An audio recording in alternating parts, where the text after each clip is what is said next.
안녕하세요. 사연에 빠지다의 DJ 민영입니다. 오늘도 두 가지 사연 준비되어 있으니 재미있게 들어주시고요. 오늘도 구독과 좋아요 버튼 잊지 말고 꾹 눌러주세요. 그럼 오늘의 사연 함께 만나볼게요. 여러분 안녕하세요. 저는 중매로 남편을 만나 결혼을 한 경우입니다. 나이가 드니까 저절로 뻔뻔해졌는데 처녀 시절에는 제가 숫기도 없고 유난히 어디 가도 쑥스러움이 많이 타던 여자였거든요. 속으로는 사내가 좋아도 겉으로는 결코 그런 티를 못 냈습니다. 그런 저를 오해하신 제 아버지하고 어머니가 제가 연애도 결혼도 생각 없고 남자한테도 관심이 없는 줄만 아셨나봐요. 가만 보니까 저 지지배가 아주 큰일 날 지지배야. 그대로 뒀다가는 쓰무짝에 하나 없이 나이만 들고 시집도 못 간 채로 죽게 생겼네. 어머니가 사방팔방으로 저를 시집 보내고 싶다는 뜻을 퍼뜨리셨어요. 저한테는 한마디 상의도 안 하셨습니다. 언질이라도 한번 해주셨으면 제가 얼마나 좋았을까요. 하지만 저는 귀띔조차 받지 못한 채로 어느 날 제 남편이 될 남자를 만났던 것입니다. 그게 전부였어요. 추가적으로 그 어떤 특별한 전말도 없었습니다. 그게 저희 부부가 결혼한 내막의 전부가 맞습니다. 남편은 저보다 7살 많은 남자였죠. 참고로 남편이 늦게 결혼한 것이 아니라 제가 조금 일찍 결혼한 편이라고 보면 맞는 것이었답니다. 다른 집 딸년들은 걸핏하면 사내들한테 푹 빠져 이야기를 해대는데 저는 단 한 번도 지나가는 말로나마 사내한테 관심이 있다는 이야기를 안 했으니 저에게 필시 중대한 문제가 있는 것이라고 판단하셨던 그런 부모님의 오해 때문에 저는 후다닥 결혼을 하게 된 것이었어요. 이런 전말을 남편은 아주 웃기고 황당한 이야기라고 보았습니다. 바보 천치도 아니고 그런 식으로 엉겁결에 등 떠밀려 결혼하는 경우도 있어. 이 사람 아주 예로부터 아둔했구만. 두고두고 남편이 저를 놀렸어요. 결혼하고 나서 한 10년 정도까지는 제가 남편한테 군말도 없었어요. 아니, 자존심 내려놓고 솔직하게 고백하자면 남편에게 찍소리도 못하는 여자였습니다. 저는 머리도 안 좋았고 얼굴이 빼어난 것도 아니었고 뭐 하나 그럴싸한 구석이 없었는데다가 성격마저 어딘가 소심하고 조용했기에 남편 앞에서 목소리를 내고 싶어도 그 자신감이 부족했어요. 남편은 저보다 나이도 꽤 많고 결혼할 당시에도 멀쩡한 직업이 있었고 한마디로 사회생활을 하는 사람이었으니까 제가 주눅이 들었습니다. 틀린 것 같아도 무조건 남편 말이 맞다고 하면서 그렇게 살았는데요. 부부로 산 지가 10년의 세월이 좀 넘어갈 무렵부터는 특별한 계기도 없었건만 어느 순간에 제 머릿속에 이런 말이 흘러들어왔어요. 에라 모르겠다. 그리고 그런 마음을 한번 먹고 나니까 더 이상 남편 앞에서 저의 주장을 크게 펼치는 게 어렵지 않아졌죠. 남편은 저를 향해 점점 더 겁대가리를 상실하는 것 같다고 말을 했었으나 제 생각에는 유부녀가 되고 엄마가 되고 그렇게 나이를 먹어가며 자연스레 능청스러워진 것 같았습니다. 아무튼 그런 변화를 겪고 나서는 결혼하게 되었던 전말을 두고 남편이 저더러 답답이에 멍청이라고 놀리면 저도 제법 받아칠 수 있게 되었답니다. 그러는 당신은 왜 나하고 결혼했을까? 나나 당신이나 그렇게 따지고 보면 결국 똑같이 등 떠밀린 바보 아니야? 오호, 이 사람이 당신이랑 나랑 어떻게 같아? 당신도 옛날에 아무 소리 않고 나랑 결혼하러 나왔잖아요. 그러니 피차 일반이지. 난 속았던 것뿐이야. 결혼하게 될 거라는 것조차 모르고서 자리에 나왔던 아주 난 당신하고는 타정이 달라. 속았다니? 원래 그건 또 무슨 이야기일까? 난 분명히 그렇게 들었어. 절세의 미인이라고. 뿐만 아니라 참하고 고운 분위기 은은하게 풍기는 것이 아주 일품인 여자라고 알았지. 절세 미인인데다가 그런 분위기까지? 그런 대단한 여자가 어디에 있었는데요? 그러니까 내가 말했잖아. 속았다고. 뭐예요? 아니 그럼 내가 절세 미인의 분위기까지 갖춘 여자인 줄 알고서 나랑 결혼하려고 했던 거예요? 엄마야, 나는 그런 사실을 지금 처음 알았네? 그뿐이야? 나보다 나이도 7살이나 덜 먹었다 하니까 내 가슴이 얼마나 설렜겠어. 이건 볼 것도 없이 하늘이 내게 준 감동의 선물이라 여기고 당장 결혼하겠다고 외쳤던 거지. 그런데 막상 실제로 만나보니까 당신이었던 거야. 얼씨구야. 그 슬픈 표정은 뭐래요? 그때 나를 보고서 대단히 실망했다는 뜻이지? 아니 그럼 나를 거절하고 결혼을 하지 말았어야지. 바보같이 결혼해놓고서 나한테만 아둔하다고 맨날 놀려대면 쓰나. 돌아가신 우리 아버지한테 이미 약속을 다 해둔 상태였어. 이번에 당장 결혼하겠다고. 당신도 알겠지만 그때 우리 아버지가 많이 편찮으시기 시작할 때였잖아. 그러니 당신 보고 내가 까무러치게 실망했다고 한들 결혼을 없던 일로 물을 수가 없었지. 가만히 돌이켜보면 우리가 결혼한 게 돌아가신 아버님 공이 컸네요. 아버님 아니었으면 당신은 나하고 그때 결혼 안 했을 수도 있었겠네? 그렇다고 볼 수 있겠지. 그렇구나. 그렇게 된 거였구나. 내년부터 아버님 제사는 더욱 정성 들여야겠어. 고마우신 분이니까. 그래야지. 당신 생각 잘했어. 저녁은 찬밥에다가 있는 반찬 꺼내서 먹죠. 뭐라고? 오늘 저녁에 고기에다가 양념 바른 거 먹는다고 하지 않았어? 번거로워서 안 돼요. 팔 아파. 요즘 왜 이렇게 팔이 쑤시는지. 몸이 이런데 무슨 고기고 양념이야. 시간 부족해서 안 되니까 있는 반찬들하고 먹자고요. 당신 지금 일부러 이러지? 나한테 삐져서 이러는 거지? 이 나이 먹고 삐지긴 내가 뭘 삐져요. 예로부터 내가 하도 아둔한 사람이라 짧은 시간 내에 양념 고기를 못 만들 뿐이지. 삐졌네 삐졌어. 당신 옛날 그때 일 가지고 나한테 삐지지 마. 그럼 내가 억울해. 당신이 절세인민이라고 거짓말 퍼뜨렸던 게 누구겠어? 장모님밖에 더 있겠어? 나는 장모님한테 속은 사람이지만 그거 가지고 한 번도 억울하네 어쩌네 그런 말 한 적도 없어. 그러니까 당신도 삐지면 안 돼. 보자 하니까 이 양반이 정말. 그놈의 절세매인 이야기 좀 그만해요. 듣는 절세추녀 기분만 점점 나빠지니까. 아니 나는 기분 나쁘게 만들려고 하는 건 절대 아니고. 이 사람아 왜 화를 내고 그래? 전에는 안 그러더니 정말 나이 먹을수록 왜 이렇게 사람이 화만 많아져? 대체 어떻게 하면 화 풀 건데, 어? 내가 어떻게 해야 저녁밥상에 고기가 올라오는 거냐고. 제가 단단히 삐지고 화가 났다는 듯 양팔을 교차해서 팔짱을 강하게 끼고 고개를 세게 휙 돌리며 흥 하고 나면 남편은 보이지 않는 땀을 삐질삐질 흘리면서 어쩔 줄 몰라 했습니다. 그러면 저는 속으로 어느새 화 같은 건 사르르 다 녹아내려서 남몰래 웃음이나 짓고 있었죠. 나이를 먹어가는 것과 능청스러워지는 것이 어떤 측면에서 보자면 아주 긍정적인 변화 같다는 생각이 들고 있었답니다. 결혼하고 얼마 안 되었을 때까지만 해도 밤에 자려고 누웠을 때 울음인지 한숨인지 분간하기 힘든 것들을 조용히 토해낼 때가 많았어요. 갑갑했거든요. 남편하고 연애 결혼을 한 경우가 아니었고 결혼을 목적으로 서로를 만나기 전까지 서로의 존재를 몰랐으니까요. 상대에 대해서 아는 게 없었습니다. 게다가 저는 제가 결혼하게 되는 건지도 모르고서 남편을 처음 만났다가 바로 결혼 이야기가 진행되었기 때문에 제 의사와는 상관없이 일이 다 벌어진다는 게 당혹스럽기도 하고 무섭기도 했어요.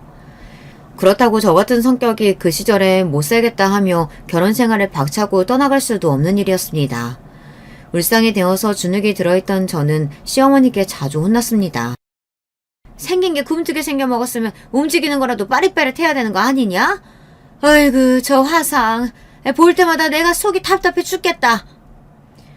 결혼을 할 거라고 생각도 못했던 제가 어떻게 집안일을 잘하고 시댁의 비위를 잘 맞출 수 있었겠나요? 뭐든지 어설펐어요. 그럴 때마다 엄청난 불효령이 떨어졌죠. 저는 혼나는 게 습관이 되어서 항상 움츠러들어 있었습니다. 제가 그렇게 되니까 시어머니의 입장에서는 저는 점점 더 답답하게만 구는 구제불능의 맹추로 보였던 거예요. 결국은 수저로 머리를 얻어맞고 발로 엉덩이를 걷어차이는 지경에 이르렀습니다. 그러면서도 저는 속으로 내가 못나서 이렇구나 이런 생각만 했었습니다. 사람이 처음부터 잘할 수는 없는 건데 세상이 돌아가는 것도 잘 모르고 인간관계에도 어설프기만 했던 저는 그때 당시에 생각하는 수준이 아주 좁아서 내내 시어머니께 일방적으로 당하고 살았습니다. 저만 보면 답답해 죽겠다고 눈을 부라리셨고 남편을 향해서는 측은지심과 따뜻한 애정이 뒤섞인 눈빛을 보내셨습니다. 시어머니의 입에서 나오는 우리 아들이라는 소리가 저는 그렇게 부럽게만 들렸던 것 같아요. 저는 태어나고 자라는 동안 단 한 번도 그렇게 애정이 넘치는 목소리로 저희 부모님이 저를 향해서 우리 딸이라고 하시는 걸 들어본 역사가 없었으니까요. 막무가내로 저를 홧김에 시집 보내놓으셨으면 궁금해하면서 걱정이나 좀 해주실 것이지 부모님은 제가 알아서 잘 살 거라고 여기셨습니다. 저 너무 힘들어요. 시댁 사람들은 다 무서워요. 결혼하고 나서 처음으로 힘들다는 고백이 친정 부모님을 향해 튀어나갔을 때였어요. 그러자 어머니가 말씀하셨습니다. 시댁은 원래 그래. 안 그러면 그건 시댁이 아니지. 제 두 귀를 의심해야만 했습니다. 망설이다가 사실 엊그제 시어머니께 엉덩이를 걷어차였다고 조심스레 말씀을 드렸는데요. 그러자 이번에는 어머니가 이렇게 말씀해 주셨습니다. 결혼하고 딱 3개월 만에 눈탱이가 밤탱이 된 사람도 내가 최근에 봤었어. 네? 그런 사람이 있었어요? 어디서 보셨는데요? 누가 그렇게 됐는데요? 너 연숙이 알지? 당연히 알죠. 커서는 대면대면 해줬지만 제가 어렸을 적엔 연숙이 언니를 졸졸 따라다녔을걸요? 제 친언니처럼 여겼잖아요. 그런데 연숙이 언니가 왜요? 걔가 올해 시집 갔잖냐. 1년인가 만났던 남자하고 결혼하더니 3개월 만에 눈탱이가 밤탱이가 됐더라. 살려달라고 자기 친정집에 거지꼴이 다 돼서 왔다지 뭐야. 그래서 최근에 여기 동네가 시끄러웠어. 이럴 수가. 연숙이 언니가 그렇게 됐다니. 그럼 연숙이 언니는 여기 와 있는 거예요? 온 김에 제가 오랜만에 연숙이 언니 얼굴이나 한번 보고 갈까요? 얘가 무슨 소리 하는 거야? 당연히 자기 남편 있는 집으로 돌아갔지. 거기가 있어야 할 곳인데. 여자는 원래 출가 외인이야. 너무해요. 어떻게 그럴 수가 있어요. 연숙이 언니는 제가 아는 한 성격이 무척 월가닥인데 어찌 그러고 사는지 모르겠네요. 어찌 노력하다 보면 저찌 사라지는 게 인생 아니겠냐. 그러니까 너는 연숙이 통해서 배우는 게 있어야 돼. 네? 어머니 제가 뭘 배워야 할까요? 눈탱이가 밤탱이가 되면 친정으로 달려가는 거요? 연숙이 언니보다 더 빠르게 달려가면 되죠? 네가 미쳤구나. 너는 간혹 이렇게 아주 맹하게 굴 때가 있는데 그냥 맹한 게 아니고 아주 이상하게 맹하더라. 연숙이는 시집 잘못 갔잖아. 연애 노름하더니 결혼까지 갔건만. 그래봤자 그 모양 그 꼴로 살지. 근데 너는 한번 봐라. 네가 얼마나 편하고 행복하게 사니? 시댁에 쌀이 없어 뭐가 없어. 그 정도 집안이면 아주 든든하게 잘 해놓고 사는 데다가 네 남편도 따박따박 밖에 나가서 돈 벌어오는 건실한 남자잖냐. 잘 모르는 사이라서 낯설고 어렵고 힘들면 뭐 어때? 시댁이 무서우면 뭐 어때? 그게 바로 사실은 행복일 수 있는 거야. 힘들고 무서울 때는 잘난 연애 노름 하다가 결혼해서 3개월 만에 눈탱이 밤탱이 된 연숭이 떠올리면서 너는 행복한 사람이라고 스스로에게 체면을 걸어보라고. 그리고 마지막으로 어머니는 저에게 제발 쓸데없는 일로 찾아오지 말라고 하셨습니다. 여자는 출가 외인이니까 함부로 이렇게 친정에 불쑥 발걸음을 하면 안 된다고 그러셨죠. 어머니의 주장에 아버지는 적극 동의를 하신다는 듯 고개를 끄덕이고 계셨어요. 떨어지지 않는 발걸음으로 친정을 나서야만 했습니다. 애초에 왜 결혼 같은 걸 했을까 싶었네요. 집에 다 도착해서 너무 들어가기 싫어 눈물이 나올 것만 같았는데 머릿속으로 연숙이 언니를 떠올리면서 억지로 저는 행복한 거라고 중얼거리며 안으로 들어갔던 기억이 납니다. 그날도 시어머니께 죽도록 잔소리를 들었죠.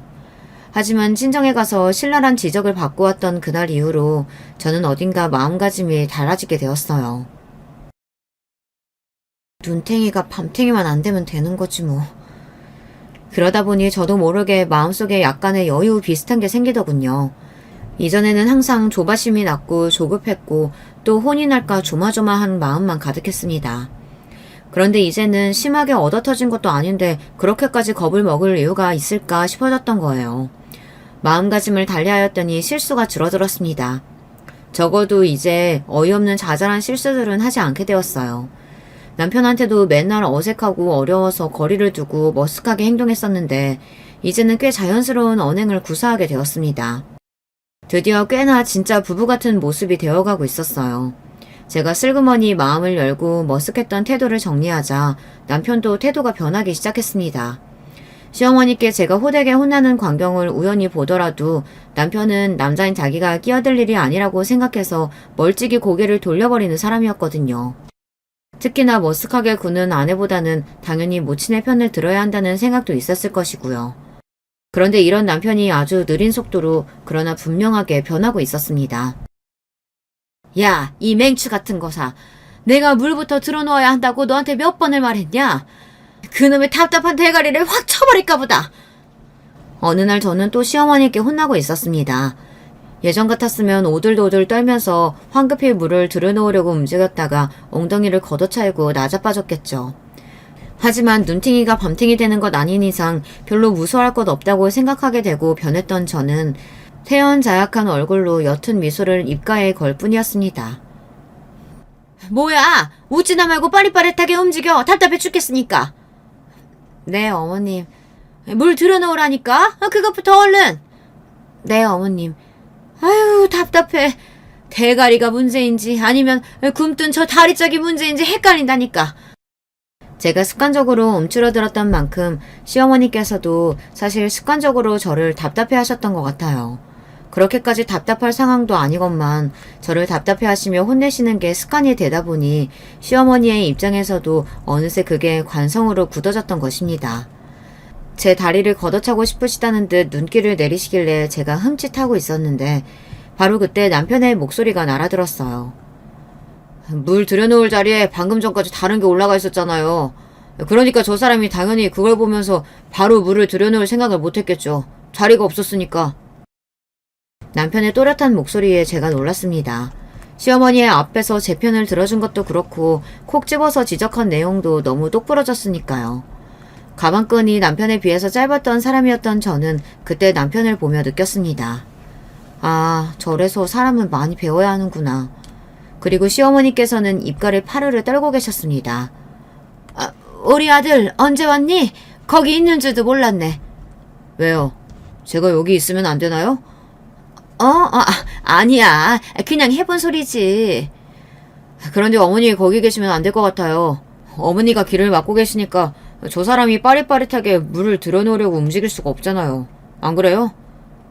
아, 내가? 어라, 이제 보니까 그렇구나.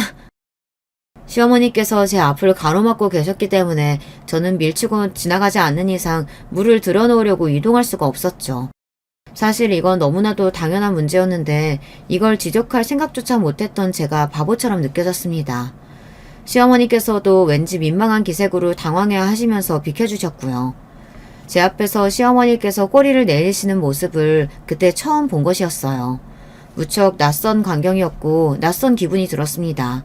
하지만 그게 싫지는 않더라고요. 물을 들여놓고 나서 뒤를 돌아보니까 그때까지도 저를 지켜보고 있던 남편이 그제서야 조금 웃는 표정을 지은 뒤 걸음을 옮기더군요. 그 웃는 얼굴이 마치 이제야 안심이 된다는 기색으로 읽혀서 저도 그날은 내내 웃음이 실실 나왔던 것 같아요. 그렇게 작은 물고가 트이고 나자 변화가 본격적으로 시작되었죠. 남편은 더 이상 멀찍이 관망이나 하며 뒷짐만 지고 있는 사람은 아니었고 저도 더 이상 굼뜨고 답답하고 유약하기만 한 사람이 아니었습니다. 시어머니께서는 아들 며느리의 이런 긍정적인 변화를 마냥 반기실 수 없었던 것이었습니다. 왜냐하면 금쪽 같은 아들이 어쨌든 당신이 아닌 저의 편을 들기 시작한 모양새가 되고 말았으니까요. 잘 생각해보면 꼭 그런 말은 아니었으나 시어머니의 입장에서는 그리 여겨질 수밖에 없었습니다. 그리고 정말 놀랍게도 말이죠. 바로 그 시기에 제가 처신을 잘했어요. 저한테 어떤 치밀한 계산이 있어서 전략적으로 행동한 것은 아니었어요. 그냥 충동적으로 그리 굴었을 뿐입니다. 저는 어머님이 좋아요. 갑자기 무슨 말말 개소리니? 네? 하지만 어머님이 좋은 건 사실인데요. 저는 어머님도 좋고요. 결혼해서 이렇게 사는 것도 너무 좋아요. 얘 좀 봐라. 나는 너 별로다. 너 안 좋아. 시어머니께서는 짜증을 내셨으나 정말로 제가 싫어서 짜증을 내신 건 아니었습니다. 당혹스러움이 강하게 밀려들어 반사적으로 그리 반응을 하셨던 것뿐이죠. 시어머니께서 남편의 변화 그리고 저희 부부가 점차 가까워지고 있는 변화에 대해서 왠지 모를 위기감을 느끼고 계셨던 시기에 제가 선보였던 처신은 가히 최고였다고 볼 수 있어요. 남편을 구워 삶아서 시어머니를 배척하는 게 아니라 시어머니께 잘 보여서 결과적으로 일거양득을 노리는 최선의 전략이었죠. 하지만 앞서 밝혔듯 저에게 그런 계산이 있었던 것은 아니었습니다. 안타깝지만 당시에 저에게는 그럴 만한 머리가 없었거든요. 연숙이 언니가 자기 남편이 술주정을 부리면서 그날따라 심하게 막말을 일삼더니 결국엔 팔을 높이 쳐드는 걸 보고 부엌으로 달려가서 홍두깨를 집어들어 그걸로 자기 남편의 얼굴을 때렸다는 이야기를 들은 이유였거든요. 정확히는 주둥이를 조준한 것이었다고 합니다. 입술 안쪽이 다 찢어졌다고 했어요. 눈탱이가 밤탱이가 되었다는 결혼 직후의 일화에 이어서 이제는 홍두깨 반격 사건이라니. 연숙이 언니의 결혼 생활이 어떤지 듣고 나자 갑자기 제 시어머니가 심사임당으로 보였으며 제 남편이 율곡이의로 보였습니다. 암만 해도 결국 제 친정 어머니가 해주신 말씀이 맞는 듯 했어요. 불행도 행복도 사실은 상대적인 것이었죠. 그래서 저도 모르게 가슴속에서 우러나왔던 진심을 꺼내보였던 것 뿐입니다. 그런 저의 속내를 아실 길이 없었던 시어머니께서는 저를 달리 평가하기 시작하고 계셨습니다. 알고 보니까 네가 아주 진국이었구나. 시어머니를 제대로 모셔야 결국은 진정한 평화가 이뤄질 수 있다는 거야. 네가 참으로 잘 알고 있구나. 왠지 어딘가 사소한 오해를 하신 것 같다는 느낌이 오기는 했지만 저로서는 맨날 경멸의 시선이나 답답하다는 눈초리만 받다 처음으로 긍정적인 눈빛을 받게 된 마당에 굳이 그 오해를 풀어드릴 이유가 전혀 없었습니다. 그래서 영문을 모르는 채로 시댁에 투철한 충성심과 애정을 가지고 있는 며느리가 저인 것처럼 그렇게 장단을 맞추며 살기 시작했던 것이죠. 제가 자식이 둘인데요. 첫째를 아들로 낳은 것도 좋은 점수를 따는 것에 큰 도움이 되었습니다. 이제 보니까 네가 사소한 일에 덤벙대며 실수가 잦은 것뿐이지 큼지막하고 중요한 일은 대범하게 잘 해내는구나. 어쩜 이렇게 한 번에 아들까지 낳았을까. 네가 보면 볼수록 대단한 인물이었어. 너를 허술하게 짝이 없는 맹추로만 내가 여겼었다는 게 이제는 믿겨지지가 않을 정도야. 이럴 수가. 시어머니로부터 이런 극찬을 받게 되다니 저는 믿을 수가 없었습니다. 너무 큰 감동을 받았고 수저로 얻어맞은 것이나 엉덩이를 걷어차였던 서름은 그날부로 다 잊고자 다짐을 하였네요. 이제 남편과 부부로 사는 게 많이 힘들지도 않았고 시댁이 더 이상 무섭지만은 않다고 친정 부모님께도 저의 변화를 기쁘게 말씀드릴 수 있어서 다행이었습니다. 친정 어머니가 흐뭇한 얼굴로 고개를 끄덕이셨죠. 그게 다 네가 아들을 낳아서 그런 거야. 그런가요? 하긴 아들이라는 소식에 다들 유난히 기뻐하시는 것처럼 보이긴 했어요. 그러니 내가 딸이 널 낳았을 때 얼마나 난처하고 힘들었겠니? 네가 드디어 자식 낳고 엄마가 되었으니 이제 내 심정을 처절하게 느끼고 알아줄 때가 되었구나. 어머니가 힘을 주어 그렇게 말씀하셨을 때 저는 아기가 칭얼거리는 소리 때문에 그 내용을 못 들은 척 하였어요. 하지만 똑똑하게 다 들은 이유였답니다. 어머니의 말씀을 통해서 저보다 더 옛날에 결혼하고 애 낳으신 분들은 정말 말도 안 되게 더욱 힘드셨다는 생각이 들었습니다. 생각해보면 제가 나이가 들수록 능청스러워진 성격이다 보니 어릴 때로 거슬러 올라갈수록 맹한 성격이었는데요. 어렸을 때 그런 성격이라서 잘 못 느꼈던 것 뿐이지 사실 딸이라서 받은 차별도 많았어요. 아들은 집안의 대를 이을 대들보, 딸은 시집이나 가버리면 끝인 출가외인. 그러나 온갖 허드렛 일은 딸의 몫이었고 같은 실수를 해도 아들은 사내 녀석이 그럴 수도 있지라는 것으로 끝났으며 딸은 기집년이 정신 똑바로 차리고 살아라는 비난이 길게 쏟아졌습니다. 제가 아들을 낳고 나서 기뻐하는 사람들의 반응을 보니까 만감이 교차하더군요. 정신없이 엉겁결에 결혼해서 살아왔다 보니 차분한 시선으로 시댁을 그 전까지는 둘러보지 못했다는 깨달음이 오더라고요. 제 남편이 집안에서 아들이기 때문에 대접을 받고 특혜를 받아왔던 사실이 그제서야 피부로 느껴졌습니다. 제가 낳은 저희 부부의 아들의 이름은 시아버지께서 지어주셨어요. 많이 편찮으셨는데 손자의 탄생에 한박 웃음을 만면에 띄우고 계셨습니다. 손자 녀석이 태어나서 너무 기쁘고 하늘로 날아갈 것 같다고 말씀하시던 시아버지를 보며 시어머니께서는 눈매로 눈가를 분주히 찍어내고 계셨습니다. 그래서 제가 첫째를 아들로 낳은 게 좋은 점수를 받은 것에 아주 유효했다고 생각하는 것입니다. 둘째는 딸을 낳았는데요. 아들이 아닌 딸이기도 했지만 이때는 시아버지께서 상태가 너무 나빠지신 터라 다들 마음의 준비를 하고 있는 단계였거든요. 그래서 시아버지께서는 갓 태어난 당신의 손녀를 제대로 보지도 못하셨습니다. 시아버지께서 정신이 맑고 멀쩡하실 때에 손자의 탄생이라는 거대한 기쁨을 안겨준 것이 저의 엄청난 업적이자 효도였다고 시어머니께서는 그렇게 보셨어요. 특히나 손자의 이름을 직접 지어주셨다는 것에서 시아버지께서는 말도 못하게 뿌듯해 하셨거든요. 제가 둘째 딸을 낳고 나서 몸조리를 하고 있던 그 시기에 시어머니께서는 나날이 병세가 짙어가고 있던 시아버지를 설득하셨습니다. 황철길 가시기 전에 재산 정리하고 가셔야죠. 이 옆에 내야 정리하기는 뭘 하라는 거야.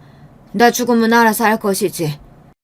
아직 몸 가눌 수 있고 손가락에 힘 들어갈 때 얼른 정리해요. 우리 경식이한테 땅 주라고요. 경식이? 그 녀석은 내가 이미 장가들 적에 돈 줬었잖아. 바로 장가가면 돈 준다고 약속했던 거 그건 그거고 재산은 재산이죠. 다른 재산은 나눠 가진다고 쳐도 땅은 우리 경식이한테 따로 줘요. 그 땅 그거 몇 평 되지도 않는 거잖아. 그러니까 괜히 이런저런 생각하지 말고 우리 경식이 몫으로 주라고요. 나는 우리 경식이가 따로 챙겨받는 걸 보고 싶으니까. 몰래 그걸 주라고? 그건 상관없다만 당신이 쥐고 있어도 되는데 왜? 아유, 맨날 총명하니 총기가 넘치니 어쩌니 자기 자랑을 그렇게 해야 되는 양반이 죽을 때 되니까는 그놈의 총기가 다 빠져서 머리가 안 돌아가나 보네요. 모르겠어요? 며느리 때문에 이러잖아요. 며느리가 마음에 안 들었으면 내가 안 이러죠. 며느리가 인물이 괜찮으니까 내가 이러는 거 아니겠어요. 자기 시아버지가 세상 떠났는데 그러면서 재산을 슬쩍 미리 남겨주고 갔다고 해야 며느리가 놀라서 우리 집안을 더 떠받들죠. 걔는 앞으로 우리 집안에 더더욱 충성할 그릇이에요. 그때 괜히 눈이 잘못 비어서 저딴 계집에 며느리로 앉혔다고 그런 소리 하면서 불만 가질 때는 언제고. 이 옆에 내 사람 참 많이 변했네. 아이고, 알았어. 내가 알았다고. 그렇게 해주면 될 거 아니야. 저도 몰랐고 심지어 남편도 몰랐던 숨겨진 시댁의 재산으로는 작은 땅이 있었습니다. 그리고 그 땅을 시아버지께서 돌아가시기 전 제 남편에게 주셨습니다. 가방끈이 짧아서인가 아니면 둘째를 낳고 나서 눈이 침침해졌던 탓인가 저는 서류에 적힌 내용들이 당최 머릿속에 들어오지 않고 이해가 되지 않아 어리둥절해하고만 있었습니다. 반면 제 옆에서 서류를 차분히 다 살펴본 남편은 시어머니를 향해서 침착한 목소리를 냈습니다. 어머니, 이게 뭐죠?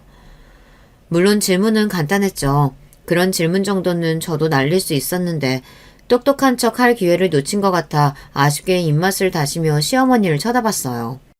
그리고 이어진 시어머니의 대답을 듣고 나서야 이 서류가 뭔지 깨달았던 것입니다.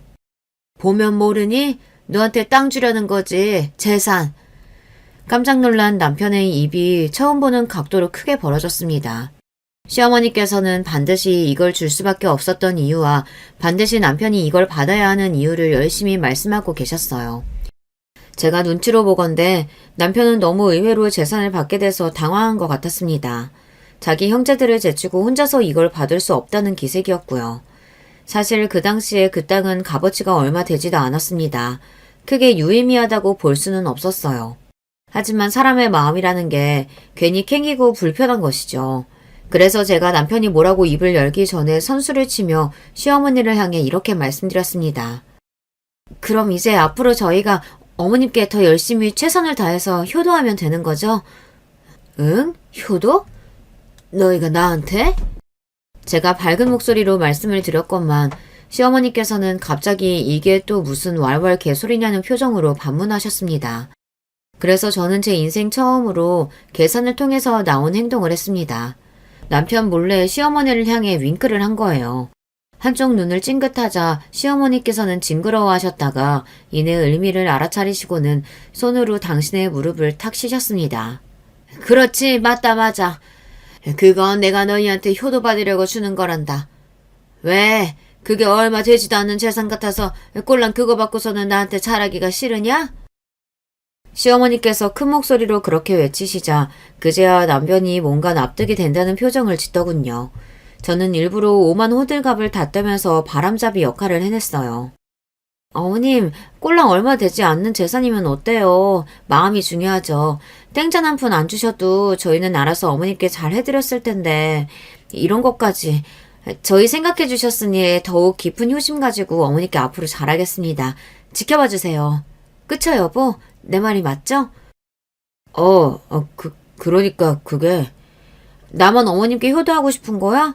여보, 우리가 앞으로 몸살이지 말고 나서가지고 어머니 좀 챙겨드리고 그럽시다. 네? 당연히 그래야지. 남편이 덤떠름한 표정으로 수긍하는 것을 보신 시어머니께서는 자칫 잘못했다가는 남편이 자기 형제들에게 주둥이를 놀림으로써 모든 것이 다 어그러지고 부모 자식 간의 모든 의마저 상할 뻔했다는 사실을 깨달으셨죠. 그리고 저를 향해서 전에 없이 신뢰 가득한 눈빛을 보내셨습니다. 저한테 몰래 이렇게 속삭여 주시더군요. 네가 이제는 아예 맹추의 기운을 퍼서 던졌구나. 애벌레가 나비가 되었어. 너를 내가 옳게 봤다는 확신이 들어서 마음이 놓인다. 네 시아비를 내가 설득한 보람이 있구나. 저도 제가 이전과는 확실히 변했다는 느낌을 받고 있었어요. 여전히 어딘가 답답한 구석이 있을 때도 존재하지만 당장의 앞을 향해 나아가는 사람이 되어 있었습니다. 두 아이의 엄마가 되었다는 큰 변화가 저를 움직이게 만들기도 하였고요. 나이가 들면서 점점 더 능청스러워진 제 성격 덕분인지 남편하고는 이제 농담 따먹기를 자연스레 하며 살았습니다. 시어머니께서는 돌아가시던 그날까지 손자 바라기를 하시다가 눈을 감으셨죠. 제 추측이지만 시아버지께서 직접 이름을 지어주시면서 유독 예뻐하셨고 예뻐하셨던 존재가 바로 제 아들이었기에 시어머니께서도 마음을 그렇게 써주셨던 것 같습니다. 친정 식구들 중에서 제가 결혼을 제일 잘했고 제일 무난하게 잘 살았어요. 이런 저를 두고서 친정에서는 결혼은 정말 알 수 없는 거다라는 소리를 종종 했었죠. 제가 어리둥절하게 눈만 뜨고서 어디 팔려가듯 결혼을 해버렸을 때에는 제가 이렇게 잘 살 거라고는 아무도 예상하지 못했으니까요. 친정아버지는 돌아가시기 전 저를 향해 제가 이런 인물일 줄 알았다면 어렸을 적에 기여해 줄 것을, 그러지 못했던 게 후회가 된다고 말씀하셨답니다. 대체 아버지의 그 말씀을 좋아해야 하는 건지 아닌 건지 저로서는 묘한 웃음만 흘러나오는 난감함이었네요. 나이가 먹어감에 따라 긍정적인 변화가 있었고 그것으로 누릴 수 있는 게 많았는데요. 그럼에도 나이가 먹어가면서 겪어야만 하는 슬픔에 비하자면 기쁘게 누렸던 것이 퇴색되는 느낌이었습니다. 나이가 들면 어쩔 수 없이 이별을 자꾸만 경험하게 되니까요. 다른 사람과의 이별은 어찌저찌 견뎌냈습니다. 남편과의 이별의 순간이 왔을 때는 가슴이 무너져 내려 도저히 어떻게 해야 할지 몰랐어요. 남편이 처음 몹쓸병에 걸렸을 때 눈앞이 노래졌으나 그래도 희망이 있다는 사실에 그것만 붙잡으면서 견뎠습니다. 하지만 몇 번 안 좋은 치료 과정을 지나면서 남편은 많이 약해졌어요. 시간이 더 지나자 이제는 어쩔 수 없이 이별을 해야 한다는 걸 받아들이게 되더군요. 무너진 가슴으로도 이별을 맞이할 수 있다니 인간이 이토록 나약하면서도 강인한 존재라는 것을 그때 깨달았습니다. 그리고 그것은 너무나도 슬픈 깨달음이었어요. 나 죽으면 새로 딴 놈 만나서 그렇게 살아도 돼. 나는 원망 안 할 거야. 정말 죽을 때가 다 됐구만. 정신이 오락가락 하나 봐. 자기 마누라 나이가 몇 살인지도 몰라? 이 나이 먹고서 새로운 놈은 무슨. 저승에서 내가 갈 때까지 딱 기다리고나 있어요. 아니야. 정말로 당신 하고 싶은 대로 다 하면서 그렇게 살아도 돼. 다만 나를 잊지는 말아줘. 걱정 마요. 치매가 와도 내가 당신은 안 잊을 테니까. 내가 인생에서 다른 건 몰라도 결혼 하나는 기똥차게 잘한 놈이었네 그래. 그걸 이제야 아셨소? 아니 진작에 알았지. 당신하고 살면서 즐거운 일이 참으로 많았어. 우리 자식들도 그렇게 살아야 할 텐데 나이를 먹고서도 둘 다 시집장가를 안 갔으니 이거 하나 내가 안타까움으로 남기고 떠나. 내가 당신을 그렇게 만나서 결혼했듯이 모양새가 번듯하지 못할지라도 그 속을 들여다보면 진짜 인연인 경우가 있는 법이야. 그러니까 우리 자식들도 꼭 그렇게 자기하고 잘 맞는 짝 만나서 살았으면 좋겠는데. 내가 둘 다 결혼 잘 시킬 테니까 걱정 붙들어 매요. 내가 약속해요. 그래, 고마워. 내가 당신만 믿고 안타까움 한 줌 없이 후련하게 떠나오. 저는 남편의 유지를 반드시 지키겠다고 굳게 맹세를 했어요. 탄생이 있으면 죽음이 있고 만남이 있으면 이별이 있는 법. 이렇게 돌고 도는 인생 속에서 이제 저라는 사람의 남은 사명이 있다면 떠난 남편을 위해서라도 제 자식들을 결혼 잘 시키는 것이었습니다. 잘 시킨다는 게 잘나고 대단한 짝 만나게 한다는 것은 아니었어요. 그런 건 저나 남편이나 생각하지도 않은 부분이었죠. 제 자식들이 진정으로 마음에 들어하고 서로가 천생연분인 그런 결혼을 시켜주고 싶었습니다. 그런데 저희 딸이 아주 비협조적으로 나왔어요. 자기 엄마는 가방끈이 그렇게나 짧건만 대체 딸은 학구열이 왜 그렇게 높은지 모를 일이었습니다. 공부를 끼고 살았어요. 대학원까지 간다기에 알겠다고 했습니다. 거기까지는 좋았건만 아니 글쎄 이번에는 해외에 나가서 공부를 하겠다지 뭐예요. 그놈의 공부를 바다 건너서 하러 가나요. 하지만 딸의 고집을 막을 수는 없었어요. 되쪽 같고 자기 주장 강하고 매사에 무덤덤한 것이 저희 딸이 꼭 자기 외할머니를 닮았더군요. 제가 막을 수 있는 성격이 아닌 것 같아서 결국은 해외로 나가는 딸을 허탈하게 지켜봤습니다. 외국 놈이라도 좋으니까 남자친구나 제발 만들라는 바람을 전하면서 말입니다. 아들이 결혼 안 하고 있었던 것은 원래 결혼을 염두에 두고 사귀고 있었던 어떤 아가씨한테 크게 상처를 받았기 때문입니다. 참하고 단아하게 생겼던 그 아가씨는 외모로 사람을 판단하면 안 된다는 교훈을 아들에게 심어주었어요. 저희 아들과 사귀는 동안 다른 놈을 셋이나 동시에 만났더라고요. 그렇게까지 부지런하게 못된 사람은 처음 봤습니다.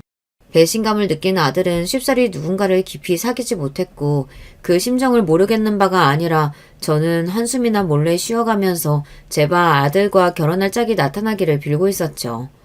그러다가 드디어 며느리가 등장했을 때 제가 얼마나 기뻤는지 모릅니다. 저희 아들과 동갑 또래겠거니 했는데 2살 더 많더군요.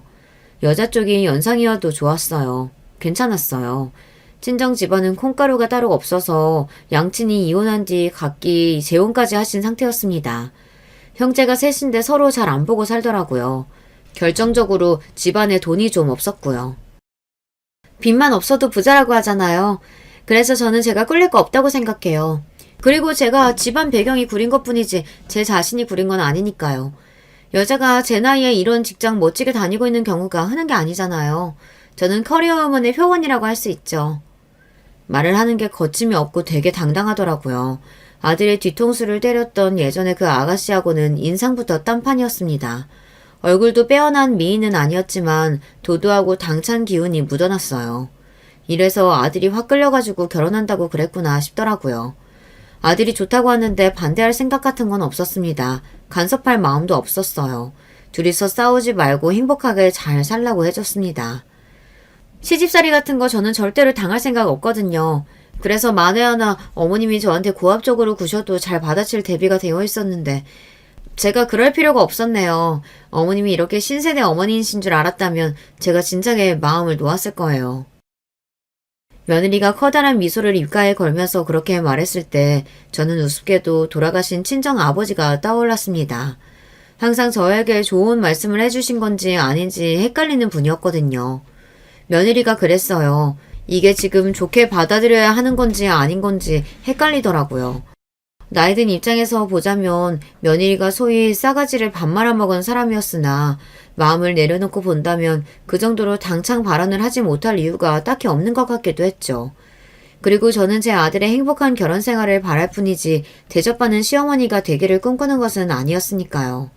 며느리가 어떻게 굴든 그냥 내버려 두었습니다.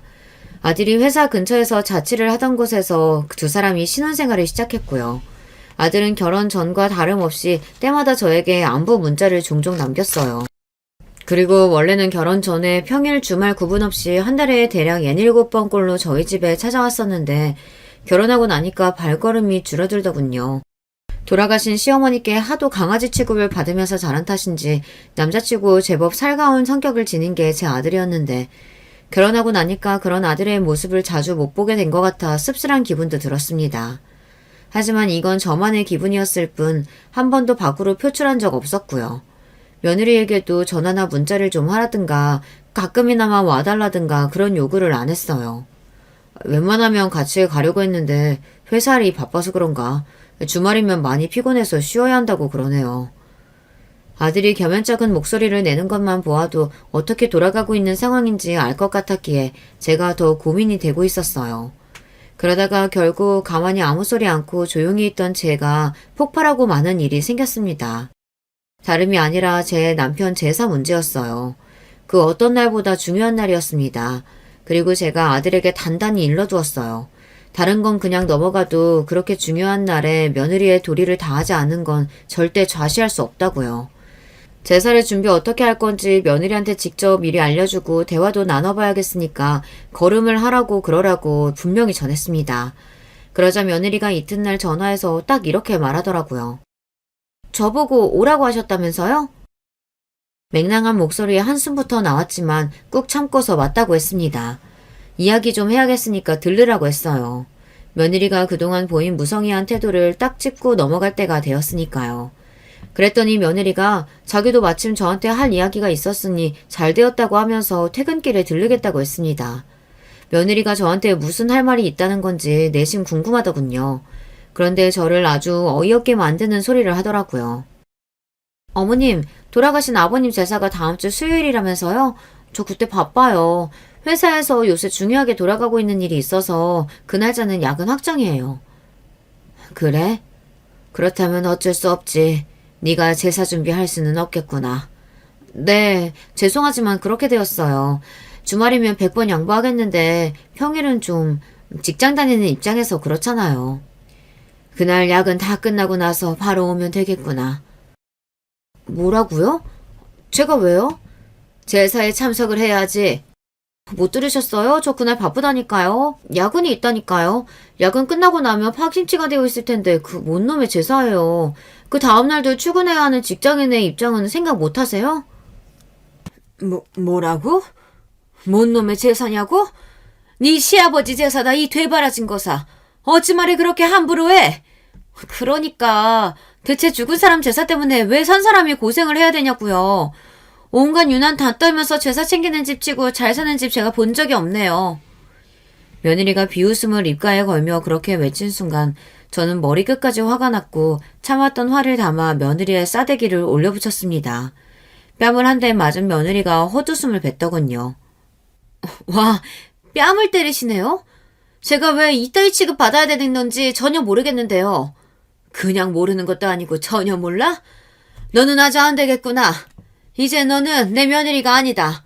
내 아들이 너랑 갈라서든 안 서든 상관없이 너는 내 며느리가 아니야. 너를 옹호하고 두둔한다면 나는 이제 내 아들도 안 보고 살련다. 이래서 우리나라 시차 들어가는 인간들은 안 되는 건가 보네요. 저야말로 지금 이혼하고 싶은 생각 가득하니까 어머님만 그렇게 생각하신 척 하지 마세요. 나이만 먹고 대가리에 똥만 가득 찼구나. 네가 허세를 부리는 게 아니라면 정말 이혼할 생각이 있는 거라면 지금 당장 내 아들한테 전화 걸어서 이 상황 다 말하지 그러냐. 설마 못하겠는 건 아니지? 제 도발에 약이 올랐는지 며느리가 바로 아들에게 전화를 걸었습니다. 그리고 상황을 다 이야기하면서 아들이 자기 편이 아니라 제 편을 든다면 이혼할 거라고 말한 뒤 전화를 끊었고요. 표독스러운 며느리의 얼굴을 바라보다 제가 말했습니다. 나로서는 다행이지만 너로서는 안 됐구나. 우리 집안 재산 100억은 될 텐데 네가 그걸 놓치게 됐으니까. 네? 얼마요? 100억이요? 그게 무슨 소리세요? 당황한 며느리를 보며 저는 온화한 미소를 지었습니다. 그 옛날 남편의 앞으로 받았던 아담한 땅은 재개발이라는 수지를 맞아 엄청난 값어치가 되었고 그걸 내다판 돈으로 사다 들인 상가 건물이 다시 엄청난 재산이 되어주었습니다. 어느새 저는 자산가가 되어 있었고요. 제 표정만 봐도 농담이 아니란 것을 알아차렸는지 며느리가 어느새 몸을 떨기 시작했어요. 저기 어머님, 제가 요새 업무 스트레스가 심했나 봐요. 그래서 헛소리가 막 나갔네요.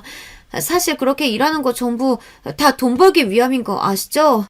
결국 돈 벌어서 어떻게든 잘 살아보려고 아등바등 노력하는 거예요. 갑자기 눈물마저 글썽이더군요. 잠시 뒤 아들이 들이닥쳤고 저에게 죄송하다는 눈빛을 보낸 뒤 서둘러 며느리의 팔을 잡아 끌고 나갔습니다. 저는 왠지 아들이 어떤 결정을 내렸을지 알 것 같더라고요. 그리고 역시나 며느리와 끝내겠다는 이야기를 이튿날 아들이 전해왔어요. 사실 아직 혼인신고도 안 한 상태였어요. 이렇게 되려고 미뤘나 봅니다. 엄마 죄송해요. 면목이 없어요. 아들이 말을 하다 눈물을 보였습니다. 저는 괜찮다고 되려 잘 된 거라고 다독여 주었어요. 결혼 전에는 몰랐는데 함께 살다 보니까 상대의 진면목과 단점을 알게 되어 심란한 나날들이었다고 합니다. 결혼이 애들 장난도 아니니까 책임감으로 아들은 참고 버텼을 뿐이었어요. 저는 아들에게 다른 것보다 행복하게 살면 되는 것이라고 재차 말해주었습니다. 후회로 통곡하면서 며느리였던 아가씨는 쫓겨났고요. 아들은 그로부터 2년여가 지나고 나서야 진정한 자기 짝을 찾았답니다. 저희 딸도 외국에서 공부를 마치고 한국으로 들어오자마자 눈을 맞은 사람하고 곧장 결혼했어요. 지금은 둘 다 알콩달콩 자기 가정을 잘 꾸리고 사는 중이랍니다. 여러분, 두 번째 사연 시작하기 전에 좋아요, 구독 꼭 눌러주실 거죠? 그럼 두 번째 사연 바로 시작합니다. 안녕하세요. 저는 서울 사는 60대 남자입니다. 날씨가 언제 여름 날씨가 됐나 싶은데 이제 또 가을 날씨가 되겠죠? 저는 여름에 유독 인생에서 큰일이 많이 일어나는데요. 그래서 여름이 다가오면 마음이 싱숭생숭합니다. 이번에도 어김없이 날이 더워지니까 이런저런 생각이 많이 나서 사연을 제보하게 됐어요. 여름 되면 유독 생각나는 사람이 있기도 하고요. 바로 제 사연을 시작하겠습니다. 저는 매우 가난한 농부 아들로 태어났어요.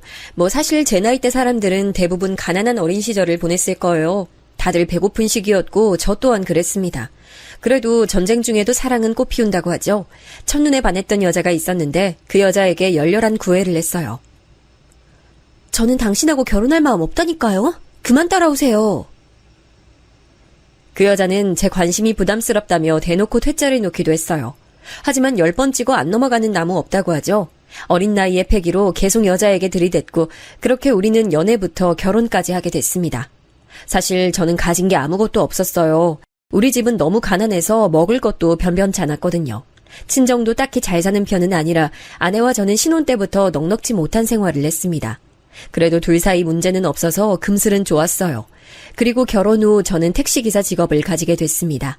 아내와 저는 가난해도 서로 사랑했기 때문에 서로를 보며 버텼어요. 여보, 이거 얼음물인데 오늘 날씨 너무 더우니까 들고 가. 그리고 이따 배고프면 집에 와서 밥 먹고 가요. 알겠지? 식당 밥도 맛있지만 내가 해준 밥이 건강엔 더 좋아. 알겠어. 당신이 항상 이렇게 챙겨줘서 나 너무 행복해. 당신하고 결혼한 게 내 인생 최고의 선택이야. 사실 택시로 버는 돈은 전혀 넉넉지 않았습니다. 아내와 저는 결혼하고 바로 아이를 가지게 되어서 돈을 벌어도 계속 부족했어요. 가난한 형편에 임신한 아내를 먹이려고 제 밥도 굶으며 일했던 기억이 납니다. 월세를 겨우 내고 나면 딱 죽지 않고 살 수 있을 만큼의 돈이 남았어요. 하루 벌어 하루 먹고 살았다는 표현이 정답이네요.